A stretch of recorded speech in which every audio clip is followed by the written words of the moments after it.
baadhi ya wanawake wa taasisi ya mamlaka usafi wa mazingira na maji Mpwapwa MPWAUSA wamesema ya kwamba kwa jina naitwa Jomila Thomas Mwelela, ninatokea mamlaka ya maji.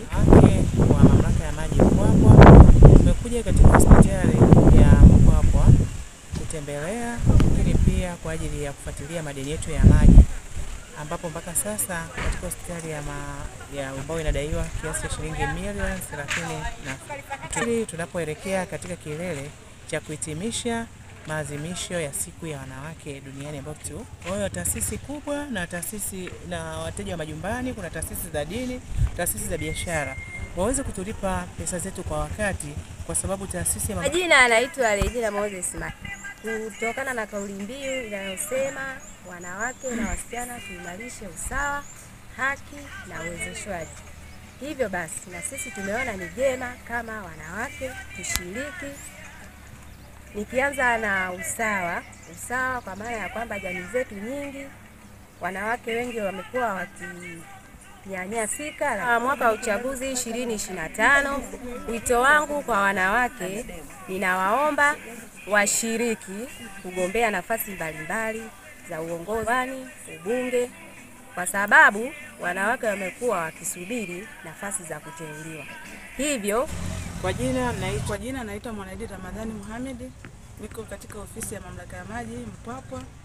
Kwa leo tumetembelea wafungwa gereza la Mpwapwa. Tumeonana na wafungwa na mkuu wa gereza. Pale tulipoonana nao, kwa kweli tuliwasihi wafungwa, kuna kike na wa kiume. Kwa hiyo tukaambia, jamani, katika jamii tuishi kwa kufuata taratibu zilizoweka kisheria.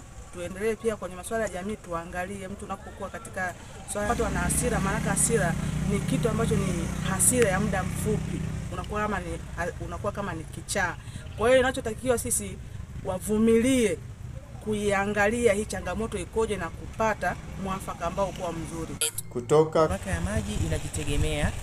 Habiba Kidunda ni kaimu meneja huduma kwa wateja, anasema madeni yanayodai taasisi yanakwamisha utendaji, lakini pia upelekaji wa huduma kwa wateja wengine. Habiba Kidunda ni kaimu meneja huduma kwa wateja mamlaka ya maji Mpwapwa. Katika kuadhimisha siku ya wanawake, tumeona wanawake tuisaidie mamlaka katika kutembelea kwenye majukumu ya kukusanya madeni, hasa kwa wateja wa majumbani pamoja na taasisi. Madeni ya taasisi mpaka sasa hivi yamekuwa ni makubwa, ambayo yamefikia kiasi cha shilingi milioni 255.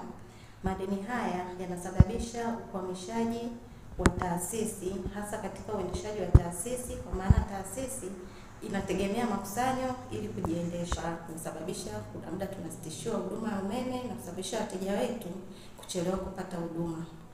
Majina naitwa Beatrice Maxon Loga, niko idara ya ufundi. Kuelekea kilele cha siku ya wanawake tarehe 8, wanawake wa mamlaka ya maji Mpwapwa tumeona vema leo tuje tupande miti katika vyanzo vyetu vya maji, kwa sababu miti ndio inatunza mazingira. Na tukiangalia katika vyanzo vyetu vya maji, hasa kwenye visima vyetu, kuna mmomonyoko sana wa udongo. Kwa hiyo leo tumeamua tuje tupande miti ili kuzuia mmomonyoko wa udongo katika vyanzo vyetu vya maji vilivyoko Kikombo. Hivyo tunatoa wito kwa wanawake wote, lakini na kwa watu wote kwa ujumla, tutunze mazingira, lakini tupande miti sehemu zote. Lakini ukiangalia kwenye vyanzo vyetu vya maji vya Mayawile, maji yanakuja machafu kutokana na uharibifu wa mazingira. Watu wanakata miti, inapelekea maji kuja machafu katika vyanzo vyetu vya maji. Panda miti sehemu zote ili kuyalinda mazingira yetu. Kutoka